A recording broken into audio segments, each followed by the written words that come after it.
नमस्कार दोस्तों, ब्लडी सत्य के आज के हैरान कर देने वाले बहुत ही ज्यादा खौफनाक से और डिफरेंट एपिसोड में मैं आप सभी लोगों के सामने लेकर आ गया हूं आइली गैली नामक भूत की एक सुपर नेचुरल शक्ति की ऐसी अजीबो गरीब कहानी, ऐसी डरावनी कहानी जो आप लोगों ने कभी अपने जिंदगी में सुने भी नहीं होंगे और ना ही इमेजिन किए होंगे कि ऐसी घटना किसी के साथ घट सकती है। दरअसल ये घटना आज से ठीक 5 साल पहले 4 यूट्यूबर्स के साथ घटी। ये चारों लड़के अपनी जिंदगी में अच्छा खासा काम कर रहे थे, सेटल होने की कोशिश कर रहे थे। कभी सोचे भी नहीं थे कि हमारी जिंदगी में एक ऐसा अजीबोगरीब मोड़ आ जाएगा। अरे बिना देरी किए शुरुआत करते हैं इस घटना की 2017 में जो घटी थी। 4 दोस्त थे, चारों का नाम बताता हूं। अमर, मोहन, दीपक, सूरज। ये चारों दोस्त अपनी जिंदगी में कुछ करना चाहते थे। मोहन वेस्ट बंगाल के कोलकाता में रहा करता था और बाकी के 3 जो थे यानी कि अमर, सूरज और दीपक, ये अलग अलग शहरों में रहा करते थे। दरअसल इन्होंने स्कूलिंग साथ में किए थे, कहीं ना कहीं एक कॉन्वेंट की वजह से, तो ये एक दूसरे को बहुत अच्छे से जानते थे और चारों में बहुत अच्छा लगाव था क्योंकि अभी चारों यूट्यूब कर रहे थे। ये लोग कोशिश कर रहे थे कि हम अपनी जिंदगी में कैसे आगे बढ़े। तो वहां पर मोहन थोड़ा सा सेटल्ड हो चुका था। मोहन के 20,000 सब्सक्राइबर हो चुके थे। इनके YouTube चैनल का नाम मैं आप लोगों को चाह के भी नहीं बताऊंगा क्योंकि ये घटना कुछ ऐसी थी ही थी। ये घटना घटने से ठीक 1 हफ्ते पहले चारों दोस्त कॉन्फ्रेंस कॉल में बात कर रहे थे और ये डिस्कस कर रहे थे कि मोहन ने आखिर अपनी जिंदगी में अपने YouTube चैनल में ऐसा क्या किया है जो हम लोग नहीं कर पाए और हमारा YouTube चैनल ग्रो नहीं कर पा रहा है। तो मोहन क्या कहता है कि मैं लोगों को ऐसी चीज दिखाता हूं, ऐसी चीजें बताता हूं जिसके ऊपर लोगों को विश्वास होता है, लोग मेरी बातों में आ जाते हैं, तो इस वजह से मेरा चैनल थोड़ा चल जाता है। तो तीनों लोग सोचते हैं यार अगर ऐसी बात है तो हम भी वैसे ही करते हैं जैसा मोहन करता है। तो वो लोग मोहन से ही पूछते हैं, भाई तू ही बता दे, एक वीडियो, एक कंटेंट बता दे, चल कैसा बनाए जिससे हम लोग थोड़ा ग्रो हो सके। तो मोहन कहता है, देखो भाई, मैं भूत प्रेत, शैतान, आत्मा, ये सब चीजों के ऊपर विश्वास तो नहीं करता हूं, लेकिन कोलकाता से लगभग 200 किलोमीटर की दूरी पर एक छोटा सा गांव पड़ता है। इस गांव से और लगभग 7 किलोमीटर अंदर एक जंगली एरिया पड़ता है। इस जंगली एरिया में दूर दूर छोटे मोटे घर हैं, थोड़े कम लोग रहते हैं, लेकिन इस जंगली एरिया के बारे में लोगों की तरह तरह की मान्यताएं हैं। लोग कहते हैं कि इस इलाके में तरह तरह के कई प्रकार के भूत घूमते हैं। अगर हम लोग वहां पर जाते हैं, वहां के व्लॉग्स बनाते हैं, तो हम लोग हिट हो जाएंगे। तुम्हारे साथ साथ मेरा चैनल थोड़ा सा और ज्यादा ग्रो कर जाएगा। दरअसल लोगों का यह मानना है कि वहां पर एक सुपर नेचुरल एंटिटी आइली या फिर गैली घूमती है। आइली कह लो या गैली कह लो, ये क्या होती है इसके बारे में मैं आप लोगों को बताऊंगा। कहानी सुनते सुनते आप लोगों को समझ में आ जाएगा। इनका सामना कभी आपसे हो जाए तो आप कैसे बचे ये भी आपको बताऊंगा, इसलिए इस वीडियो के अंत तक बने रहिए। बहुत ज्यादा इंटरेस्टिंग कहानी है। ये लोग एक डेट डिसाइड करते हैं ठीक 1 हफ्ते बाद की, कि चारों वेस्ट बंगाल में कोलकाता में मोहन से मिलेंगे और ये चारों लोग उस गांव में जाएंगे, XYZ जो भी गांव है। अब डिसाइड की हुई डेट में भाई चारों लोग मिलते हैं, सबसे पहले कोलकाता में। अब मोहन बोलता है कि अब पहुंचना होगा उस छोटे से गांव में, वहां पे उस गांव में हम लोग एक छोटा सा लॉज ले लेंगे और वहीं से ट्रैकिंग में निकलेंगे उस जंगल की तरफ। तो सभी लोग बहुत एक्साइटेड थे, लेकिन डरा हुआ कोई भी नहीं था। इनमें से कोई भी भूत प्रेत आत्माओं के ऊपर विश्वास नहीं करता था। यंग जनरेशन के लड़के थे तो सोचते थे कि ये सारी चीजें पुराने लोगों के हिसाब से होती है, ये सिर्फ दंत कथाओं तक ही सीमित है, सच्ची दुनिया में ऐसा कुछ सामने नहीं आ सकता। लेकिन बेचारे नहीं जानते थे कि अपनी जिंदगी की कितनी बड़ी गलती करने के लिए अब ये आगे बढ़ने जा रहे थे। अगले ही दिन कोलकाता पहुंचने के अगले ही दिन ये लोग उस गांव में भी पहुंच जाते हैं। उस गांव के बिल्कुल आउटर एरिया में, मतलब जहां से वो जंगली एरिया स्टार्ट होने वाला था, वहां पर ये लोग काफी सारे लॉजेस ढूंढने की कोशिश करते हैं। काफी सारे मतलब एक गांव में कितने होंगे भाई, 3-4, लेकिन इनको नहीं मिल पाते। अब ये सोचते हैं कि एक काम करते हैं, हम लोग पैदल पैदल ही उस जंगली इलाके की तरफ बढ़ जाते हैं। जैसा कि मोहन ने बताया था, उस जंगली इलाके में भी दूरी दूरी पर कुछ घर थे, लोग यहाँ पे आते जाते थे, तो मे भी पॉसिबल था कि यहाँ पर कोई ना कोई लॉज भी होगा। ये लोग अपना अपना बैग लटकाए हुए थे, किसी के हाथ में बड़ी सी लाठी थी, किसी के हाथ में कुछ सामान था। सब लोग ट्रैक करते हुए उस जंगल की तरफ बढ़ जाते हैं। बढ़ते बढ़ते शाम के लगभग 6 बज चुके थे और हल्का हल्का अंधेरा सा बनने वाला था। बारिश वाला मौसम था, यही कोई अगस्त के आसपास का टाइम रहा होगा। ये लोग घबराने लगे क्योंकि बिजलियां जोरों की चमक रही थी और ऐसा लग रहा था कि अब बारिश पड़ने वाली है। बेहतर है कि हमें कोई ना कोई लॉज, कोई ना कोई सहारा मिल जाए, क्योंकि रात में बारिश में हम इस जंगली एरिया में फंस गए तो पता नहीं हमारे साथ क्या हो जाए। भूत प्रेत तो नहीं, अगर कोई जंगली जानवर आ गया तो हम उससे कैसे खुद को बचा पाएंगे। ऐसी सोच के साथ ये लोग आगे बढ़ रहे थे कि दीपक को दिखाई देता है एक पुराना सा दिखने वाला खंडर। इनसे लगभग 100 मीटर की दूरी पर रहा होगा, बड़ी बड़ी झाड़ियों के पीछे छिपकर। दीपक बोलता है कि देखो भाइयों, एक खंडर जैसा कुछ दिख रहा है, शायद पुराना घर है।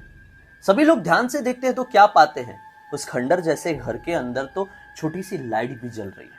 ये लोग खुश हो जाते हैं कि मे भी पॉसिबल है कि सामने वाले को हम अगर कुछ पैसे दे दे तो वो हमें रुकने के लिए मंजूरी दे दे। ये लोग बढ़ जाते हैं उस घर की तरफ। अब अंधेरा लगभग पूरा हो चुका है। ये लोग उसकी दहलीज में पहुंचे तो ये पाए कि अंदर तो शायद कोई नहीं है। वापस लौट ही रहे थे कि पीछे की तरफ से, मतलब घर के अंदर की तरफ से एक बूढ़ी औरत की आवाज आती है। मन में उम्मीद की किरण जागती है और चारों एक साथ पीछे पलटकर देखते हैं तो पाते हैं कि पीछे 85 से 90 साल की एक बूढ़ी औरत खड़ी हुई है, अकेली। औरत कहती है कि क्या हुआ, बाहर से आए हो, कमरा चाहिए, रहना है? ये लोग बोलते हैं हाँ हाँ हमें रहना है। हम लोग दरअसल लॉज ढूंढने की कोशिश कर रहे थे तो हमने दूर से देखा कि आपका ये है तो हमको लगा शायद आप मान जाए। बोले हाँ मैं लॉज ही चलाती हूं, ये मेरा लॉज है। देखो आपको 20 रुपए पर पर्सन देना होगा, तभी मैं अपने लॉज में सबको रुकने दूंगा। 20 रुपए। जैसे ये लोग सुनते हैं हक्के बक्के रह जाते हैं, मन में खुशी के लड्डू फूटने लगते हैं। 20 रुपए पर पर्सन। ये लोग अपनी जिंदगी में इतना ज्यादा भी नहीं कमा रहे थे कि अच्छे खासे हाई फाई पैसे देके कहीं रुक जाए, तो 20 रुपए पर पर्सन सुन के बहुत खुश हो गए। ज्यादा कुछ बात, ज्यादा कुछ बकवास नहीं की, सीधे बुड्ढी के पीछे पीछे अंदर पहुंचे। बुड्ढी ने दिखा दी उनको एक कमरा। दरअसल उस लॉज में यही कोई 5 या 6 कमरे थे, तो बुड्ढी ने दिखा दी एक कमरा। बोले यहाँ ठहर जाओ। कमरे के अंदर जाते हैं, गद्दे वद्दे में धूल वूल लगी हुई थी, लेकिन एडजस्ट करने के लिए तैयार। 20 रुपए लग रहे थे ना, खुश थे। इसी तरह की कोई शिकायत, कोई कंप्लेंट किसी के दिमाग में भी आई। बुड्ढी ने बोली ठीक रात के 8 बजे भाई आपको आना पड़ेगा, यहाँ पे हम लोग खाना खाएंगे। वो लोग बोलते ठीक है यार चलो, 8 बजने में तो बहुत कम टाइम बाकी है, फटाफट फ्रेश व्रेश होते हैं, पहुंच जाते बुड्ढी के सामने खाना खाने के लिए। बुड्ढी ने बड़े स्वादिष्ट पकवान लगा के रखी थी। सभी लोग सोचते कि अरे बाप रे, इतना टेस्टी खाना ऐसे जंगली इलाके में, वो भी ये बुढ़िया के पास कैसे आया? बुढ़िया लगभग 90 साल की दिखाई दे रही है। तो इधर से सूरज पूछ लेता है कि आंटी जी आपकी उम्र कितनी है? तो बुढ़िया बताती है कि पूरे 92 साल। लोग सोचते बाप रे 92 साल और ये सब कुछ हैंडल कर रही है, इतना अच्छा खाना बना रही है, हैरानी वाली बात है। तो सभी के मन में आता है कि बुड्ढी है तो इंटेलिजेंट, पुरानी चावल है, इसे बहुत अच्छे से चीजों के बारे में पता होगा। तो यहां से मोहन फटाक से बुढ़िया से पूछता है कि आंटी आप जानती है क्या, इस जंगली इलाके के बारे में लोग कहते हैं कि यहाँ पे तरह तरह के भूत प्रेत घूमते हैं, खासकर आइली या फिर गाइली घूमती है। तो बुढ़िया बोलते आइली का नाम धीरे से लेना, वरना अगर उसने सुन ली तो किसी को जिंदा नहीं छोड़ेगी। बुढ़ी के ऐसे हाव भाव देखकर सारे लोग घबरा गए। बोले बुढ़ी ऐसा क्यों रिएक्ट कर रही है यार? बुढ़ी का चेहरा भी बड़ा बुरी तरह से बिगड़ गया था। बोलते बताइए, हाँ धीरे बोले, बताइए क्या मैटर क्या है? बुढ़िया बताती है कि आइली बड़ी ही ताकतवर शक्ति है, नेगेटिव। आइली अगर आपके ऊपर बिगड़ जाए या आइली की नजर आपके ऊपर पड़ जाए या फिर आइली से आप मिल जाएं तो कहीं से भी 1% की भी गुंजाइश नहीं बचती है कि आप अपनी जान बचा के वहां से निकल पाएंगे, उसके जाल से बाहर बच पाएंगे। सुन के इन लोगों को इंटरेस्ट आने लगता है। बोलते हैं और बताइए बताइए।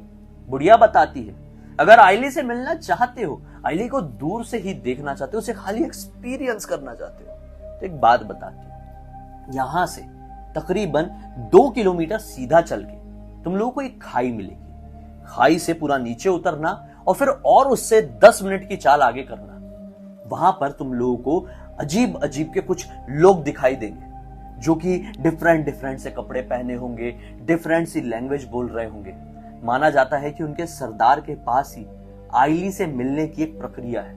बस उनके सरदार से मिल जाओ, तुम आइली को फील कर पाओगे। लेकिन सावधान रहना, इस रास्ते में तुम्हें बहुत सारी कठिनाइयों का सामना करना पड़ेगा। बुढ़िया उन्हें बताती है कि ये सफर करते समय तुम चारों को एक साथ नहीं जाना है, उन लोगों की तरफ तुम लोगों को एक साथ नहीं बढ़ना है भाई, अलग अलग जाना है, अलग अलग रास्ते से जाना है, दूर दूर होके जाना है। आइली और तरह तरह के भूत इस जंगल में फैले हुए हैं, वो तुम्हें वश में करने की कोशिश करेंगे, जाल बुनेंगे, तुम्हें अपने बहकावे में लेके आने की कोशिश करेंगे, लेकिन तुम्हें संभल कर रहना है। जब तुम अलग अलग रहोगे तो हो सकता है तुम्हारे दोस्त तुमको सुनाई दे कि वो लोगों को तुम्हारी जरूरत है, हेल्प हेल्प करके मदद मांगने के लिए चिल्लाए भी, लेकिन तुम्हें उस आवाज के ऊपर विश्वास नहीं करना है, क्योंकि वो आवाज आइली के भेजे हुए किसी छलावा की हो सकती है। तो ध्यान रहे, किसी के बहकावे में नहीं आना है और सीधे सीधे सीधे सीधे बढ़ते जाना है। अगर तुम लोग उन लोगों के पास पहुंच गए तो तुम सरदार के पास भी पहुंच जाओगे। सरदार के पास पहुंच गए तो उसके पास आइली से मिलने की प्रक्रिया बहुत इजीली तुम लोगों को पता चल जाएगी। ये लोग सभी लोग खुश थे, बोलते हैं कि ठीक है, हम कल ही सुबह 8 बजे निकल जाएंगे। बुढ़िया बोलते नहीं, 8 बजे नहीं, वो लोग इस वक्त सामने नहीं आते, तुम्हें वहां के लिए निकलना होगा दोपहर के वक्त, 3-4 बजे निकलना, 6 बजे के आसपास पहुंचोगे तभी वो लोग तुम्हें दिखाई देंगे, वरना भूल जाओ। चलो ठीक है, कल शाम को हम लोग 4 बजे के आसपास निकलेंगे। अपने अपने रूम में पहुंचते हैं, बुढ़िया के बारे में डिस्कस करते हैं। लोग बोलते हैं अरे क्या बुढ़िया बता रही थी, ऐसा कुछ नहीं होता, कुछ नहीं होता। लेकिन फिर भी एक बोलता है, दीपक बोलता है, नहीं यार भाई, अगर बुढ़िया बोल रही है तो अलग अलग चल लेते हैं। अगर साथ में गए, किसी तरह की कोई मुसीबत हो गई, हम में से कोई वश में हो गया और एक दूसरे को मार नहीं लगा तो क्या कर लेंगे? हमारी ट्रैकिंग, हमारा यूट्यूब सब खत्म ना। तो बेहतर है कि अलग अलग चलते हैं, और जब भी हमें कुछ मिल जाएगा, मतलब उन लोगों का इलाका मिल जाएगा, फिर वो लोग दिखाई देंगे तो हम में से एक आवाज लगाएगा और बोलेगा भाई आ जाओ आ जाओ। जोर से, अब जंगल तो है, खाली रहेगा ना, हमारी आवाज गूंजेगी, और जैसे किसी को पता चला कि लोग दिखाई दे दिए तो सब लोग उसके पास पहुंच जाएंगे। सभी लोग मान जाते हैं भाई इसकी बात। अगले दिन दोपहर के 4 बजे का वक्त आता है। अब ये लोग निकल जाते हैं ट्रैकिंग जैसा, मतलब थोड़े पानी वानी की बोतल, खाने का कुछ कुछ अपने अपने बैग में डाले थे। सभी लोगों ने बड़ी बड़ी लाठियां पकड़े थे। रिजॉर्ट से निकल जाते। रिजॉर्ट से निकलते समय इन्हें बुढ़िया दिखाई नहीं दी। सोचे कि बुढ़िया कहीं सोस आ गई होगी, कहीं टहलने वहलने काम से गई होगी, तो ये लोग निकल जाते हैं ताला मार के अपने रूम में बढ़ते हैं। अब जब वो नीचे उतरने वाली बात आती ना खाई में, ये लोग नीचे नीचे उतर जाते हैं। सूरज अलग, दीपक अलग, मोहन अलग, और इनका चौथा दोस्त वो भी अलग। क्या होता है कि ये लोग आगे जब बढ़ ही रहे थे अलग अलग, अकेले अकेले, तो मोहन को ना थोड़ी आगे बढ़ने के बाद, जब मतलब ये खाई उतर जाता है, खाई उतरने के बाद एक बड़ा सा पेड़ दिखाई देता है। मोहन को उतना तो पता नहीं, भाई यंग जनरेशन का लड़का है, शहरी लड़का, तो इसको इतना पता नहीं कि कौन से पेड़ कैसे होते हैं। तो उस पेड़ के नीचे ना इसे खूबसूरत सी औरत दिखाई देती है। एकदम नीली रंग की साड़ी पहनी हुई थी और बहुत ही सुंदर दिख रही थी। मतलब गोरे चिट्टा शरीर और एकदम ऐसी मानो कि अच्छी खासी हाइट की, फिट। सोचता है कि यार ऐसी लड़की इतने छोटे इलाके में बड़ा मुश्किल है। वो उस लड़की की तरफ बढ़ जाता है। लड़की एक टक लगाए इसे बड़े ध्यान से देख रही थी। लड़की के पास पहुंचकर मोहन पूछता है कि ऐसे इलाके में आप अकेली खड़ी खड़ी क्या कर रही है? लड़की कहती है कि मैं भी यहाँ पर दरअसल ट्रैकिंग करने के लिए आई थी, लेकिन मुझे डर लग रहा है। यहाँ पर माना जाता है कि कुछ जंगली कुत्ते घूमते हैं, वो लोगों ने मेरे ऊपर हमला कर दिए तो मेरे साथ क्या होगा, मैं बहुत ज्यादा डर रही हूँ। तो अगर आप बुरा ना माने तो क्या हम दोनों साथ में ट्रैकिंग कर सकते हैं? लड़का बोलता है क्यों नहीं, सोने पे सुहागा हो गया, मन में सोचता है। बस लड़की के साथ आगे बढ़ने लगता है। लड़की के साथ आगे बढ़े हुए उसे 100 मीटर कंप्लीट हुए भी नहीं थे कि अचानक से उसे उसके दोस्त दीपक की आवाज सुनाई देती है। मोहन बचा मुझे, मोहन बचा मुझे, ये लोग मेरी जान ले लेंगे। मोहन देखने लगता है दूसरी तरफ की आवाज कहां से आ रही है। वो लड़की कहती है अरे रुकिए, कहां जा रहे हैं आप? क्या आप लोग नहीं जानते कि यहां पर आइली का भेजा हुआ छलावा घूमता है? ये वही छलावा है जिसकी आवाज आपको आपके दोस्त की आवाज के रूप में सुनाई दे रही है। बचना है तो उस आवाज का पीछा करके आगे मत जाइए, सीधे सीधे चलिए, आपका दोस्त सही सलामत आगे बढ़ रहा होगा। ये एक धोखा है, इससे बचिए। मोहन को बुढ़िया की बात भी याद आती है। ये लोग फिर आगे बढ़ने लगते हैं। थोड़ी सी आगे बढ़े ही थे कि मोहन को फिर से अपने दोस्त सूरज की आवाज सुनाई देती है। मोहन, दीपक, बचा मुझे, ये लोग मुझे मार डालेंगे, मैं जिंदा नहीं बच पाऊंगा, मुझे तुम्हारी जरूरत है। फिर ये उधर तरफ देखता है, फिर उसको रोकती है। अरे आप थोड़ा अपने आप को संभालिए, ये आपके दोस्तों की आवाज नहीं है, मैंने बोली ना। फिर ये लोग आगे बढ़ने लगते हैं। अब आगे बढ़ते बढ़ते इन्हें लगभग और 5 मिनट बीत गए थे, लेकिन तीसरे दोस्त की फिर से आवाज सुनाई देती है। वो भी जोर जोर से चिल्ला रहा था कि मोहन भाई बचा मुझे, जल्दी आ, कहां है तू, आ क्यों नहीं रहा है? अब ये आवाज बहुत दर्द में थी। मोहन खुद को रोक नहीं पाया और पीछे पलटकर ढूंढने लगा कि आवाज आ कहां से रही है। लेकिन वो हैरान था। पीछे पलटा तो वो लड़की उसे दिखाई नहीं दी। अभी तक तो वो लड़की उसके साथ साथ या थोड़ा आगे पीछे चल रही थी, लेकिन अभी पता नहीं वो कैसे आगे आगे बढ़ गया, और जब पलट कर देखा अपने दोस्त के लिए तो वो लड़की उसे दिखाई नहीं दी। बहुत टेंशन में आ गए, लड़की तो अभी अभी मेरे साथ थी, कहां गायब हो गई। लड़का अपने आप को कहां पाता है, मानो कि एक तरीके से हेलुसिनेट हो चुका था, और जब ये अपने होश में आया उस आवाज के साथ, तो ये अपने आप को एक झील के किनारे खड़ा हुआ पाता है। वो झील भी थोड़ी नीचे और डाउन में थी। ये जहां पर खड़ा था इस वक्त, वहां पर कोई भी नहीं था। पीछे से अचानक से कंधे में टैप आता है। ये घबराकर जैसी पीछे पलटता है तो क्या पाता है, एक अजीब और गरीब दिखने वाला जीव, जिसका आधा शरीर एक भेड़िया की तरह और आधा शरीर एक लड़की की तरह था। उसे देखकर ये पूरा तरह से हक्का बक्का रह जाता है। इसे समझ में नहीं आता है कि मैं क्या रिएक्ट करूं, लेकिन उससे पहले ही वो भेड़िया बहुत फोर्स के साथ इसको उस झील में धक्का मार देता है। ये धक्का मार के झील में गिर ही रहा था कि ये पाता है कि वो भेड़िया भी इसकी तरफ छलांग मारा। झील का वो पानी, झील का बहाव काफी ज्यादा तेज था।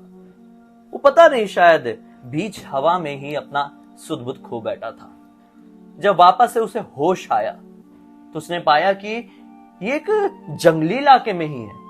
आसपास कुछ गांव के लोग दिखाई दे रहे हैं। ये गांव के लोगों का पहनावा उड़ावा बिल्कुल अलग है, लेकिन बोली बिल्कुल नॉर्मल हिंदी ही है। ये देखकर घबरा गया कि मैं कहां हूं, ये लोग कौन है। साइड में पाता है कि एक डॉक्टर भी बैठा हुआ है, और ये समझ में आ जाता है होश में आते से ही कि ये सब लोग इसे होश में लाने की कोशिश कर रहे थे। ये घबरा कर उठता है और अपने दोस्तों के बारे में पूछता है, अमर, दीपक, सूरज कहां पर है। ये लोग बोलते हैं कि देखिए, हम आपके कोई दोस्त को नहीं जानते। दरअसल आप ही हमें कल रात के समय इस झील के किनारे मिले। हम आपको यहां पर लेकर आ गए, आपको होश में लाने की कोशिश कर रहे थे, और आप काफी समय बाद होश में आए हैं। हमें आपके दोस्तों के बारे में कुछ नहीं पता। ये हड़बड़ा कर उठता है, बोलता है, मेरे दोस्त यार, बेचारे कैसे कैसे आए थे, नॉर्मल लोग हैं हम लोग, मुझे बचाने जाना होगा। उठ के भागने लगता है। गांव वाले बोलते कि भाई कहां जाओगे, अकेले कैसे समझ पाओगे, जंगली इलाका है।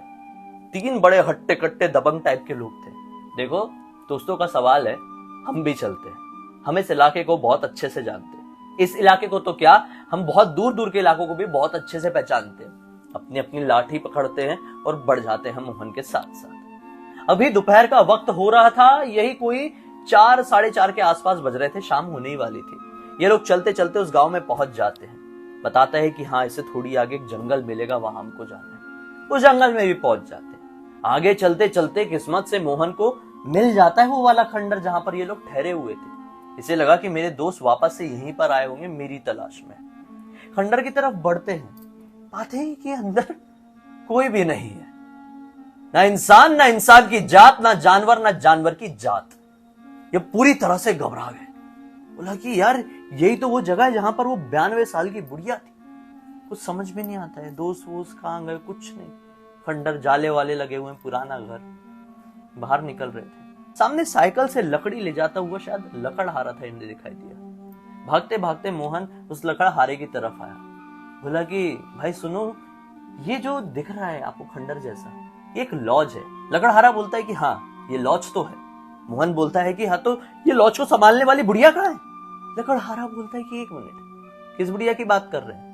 मोहन बोलता है, अरे वही बुढ़िया यार जो 92 साल की है, बताती है, जिसके दांत नहीं है और झुक झुक के चलती है, लाठी पकड़ी रहती है और अजीब अजीब सी बात करती है। लकड़हारा बोलता है, बस इसके आगे और कुछ मत बोलना। इसका मतलब तुम साफ साफ एक आईली के बहकावे में आ गए। लोग बोलते हैं, मतलब आईली, मतलब हाँ, ये वही आईली है क्या जिसके बारे में बुढ़िया रोक रही थी। बोलता है, अरे क्या बात कर रहे हो, कोई दूसरी नहीं बल्कि वही बुढ़िया आईली थी। जैसे ही वो तीनों मुस्टंडे जो इसके साथ साथ आए हुए थे, वो सुनते हैं आईली का नाम, आगे बढ़ जाते, बोले क्या आईली, निकलो यहां से, शाम का वक्त हो रहा है, इस गांव की सीमा, इस जंगल की सीमा से बाहर निकलो। मोहन बोलता है, अरे मेरे दोस्तों को ढूंढो, ये कौन आईली, कौन बुढ़िया, क्या बात कर रही है। बोलते हैं, हम सब समझाते, यहां से पहले निकलो, जान बचाना है। तो भागते भगाते समय रहते हुए ये लोग वापस से मुस्टंडों के गांव के इलाके में पहुंचते। अब मोहन से पूछते हैं कि बता भाई, पूरा मैटर क्या था। मोहन शुरू से लेकर अंत तक इनको पूरा मैटर बता देता है। बोलते हैं, बस वो दोस्त नहीं बच पाए, तुमने अपने दोस्तों को खो दिया, ना चाहते हुए भी तुम लोग एक आईले के जाल में फंस गए। उस होटल या लॉज की मालकिन कोई नॉर्मल बुढ़िया नहीं, एक आइली थी। आइली, दरअसल हमें पता है उस लॉज में आज से 10 साल पहले एक औरत तो थी, उस लॉज को संभाला करती थी। एक दिन रहस्यमय तरीके से उसकी मौत हो गई थी। उसके बाद लोग कहने लगे कि वो प्रेत योनि को प्राप्त हो गई है, पता नहीं क्यों, शायद काला जादू करती थी इस वजह से। और प्रेत योनि में जाने के बाद वो आइली के नियंत्रण में काम करने लगी। आइली दरअसल एक ऐसी शक्ति होती है जो लोगों को गलत गलत रास्ता देके बहकाती है। कहीं वो जा रहे होते हैं तो उनको भटकाती है। अपने जाल में अपनी अलग अलग शक्तियों और ऊर्जाओं की मदद से उन्हें फंसाने की कोशिश करती है। और जब कोई इंसान बेचारा इनके जाल में फंस जाता है तो इस दुनिया में ऐसा कोई भी नहीं है जो अपनी जान बचाकर निकल पाता है। जो तुम्हें तुम्हारे दोस्तों की आवाज सुनाई दे रही थी ना, वो किसी छलावा की आवाज नहीं थी, कोई आइली के भेजा हुआ छलावा नहीं था, वो सचमुच में तुम्हारे दोस्तों की आवाज थी। धीरे धीरे करके एक एक करके तुम्हारे सभी दोस्तों ने अपनी जान गंवा दी, लेकिन तुम किस्मत वाले थे जो शैतानी भेड़िया से खुद को बचाकर शायद झील में गिर गए। और अब तुम्हारी किस्मत की वजह से कहो या जिस किसी भी वजह से कहो, वो भेड़िया झील में गिरने के बाद तुम्हें देख नहीं पाया। अब तुम्हारी किस्मत तुम ही जाने कि उस समय क्या हुआ तुम्हारे साथ। तुम हमें मिले आज सही सलामत। आज तुम्हें जो जीवन मिला है ये तुम्हारा दूसरा जन्म है। कभी पलट कर भी इस तरफ मत आना, कभी पलट कर भी ऐसे काम मत कर लेना। उस दिन के बाद से मोहन ने अपना वो YouTube चैनल कंप्लीटली डिलीट कर दिया। आज मोहन एक इंजीनियर है, अच्छी खासी वेल सेटल्ड कंपनी में जॉब कर रहा है, लेकिन आज भी 5 साल पहले की वो घटना को याद करता है तो उसकी रूह बहुत बुरी तरह से कांप जाती है। आज भी वो अपने दोस्तों के मुस्कुराते हुए चेहरे नहीं भूल पाया। ये पूरी की पूरी कहानी मोहन ने ही मुझे इंस्टाग्राम में लिख भेजा। बड़ी ही दर्दनाक, डरावनी और डिफरेंट सी कहानी थी। उम्मीद है कहानी सुनकर आप लोगों को मनोरंजन तो मिला ही होगा। मनोरंजन को करे साइड में तो बहुत बड़ी सीख मिली होगी, और उस सीख को अपनी जिंदगी में आजमा लेना और ऐसा कोई कदम मत उठाना, ऐसी कोई गलती मत करना जो मोहन और उसके 3 दोस्तों ने किए थे। बस दोस्तों, आज के लिए इतना ही। अब तक इस वीडियो को देखे तो लाइक जरूर कर देना, चैनल को सब्सक्राइब करके बेल आइकन को दबा के ऑल के ऑप्शन में क्लिक करना, क्योंकि इसी तरह के हैरान कर देने वाले खौफनाक वीडियोस आप लोगों के सामने डेली लेके आते रहता हूं। इंस्टा की लिंक इस वीडियो के डिस्क्रिप्शन बॉक्स में क्लिक करके डायरेक्टली वहां पर पहुंच जाना। और इसी तरह की कोई भी कहानी, टॉपिक या कुछ भी किस्सा है जिसे आप मेरे वीडियो के जरिए पूरी दुनिया के साथ शेयर करना चाहते तो लिख भेजिए। हो सकता है मेरा अगला वीडियो आप लोगों की कहानी या टॉपिक के साथ ही बन रहा हो। चलिए भाई, कल फिर से मिलता हूं, तब तक के लिए बहुत बहुत धन्यवाद। आप लोगों का दिन शुभ हो।